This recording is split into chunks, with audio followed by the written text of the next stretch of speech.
For the longest time, I wanted a sidewalk that started in our front yard, went back through our garden, and ended up in our backyard shed. And I finally figured out a way to make it happen, and we made it happen affordably. If you've ever had a bid for concrete, you know how crazy expensive it can be. But we were able to figure out a way to make it happen, and kind of an unconventional way. We did not get on Google and find different reputable companies and get different bids.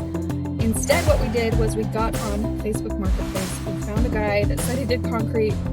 We looked at some reviews people had left for him on there, but otherwise that was all we really had to go off of. And this can be risky for some people because they may or may not be a licensed professional. You don't really know what you're going to get.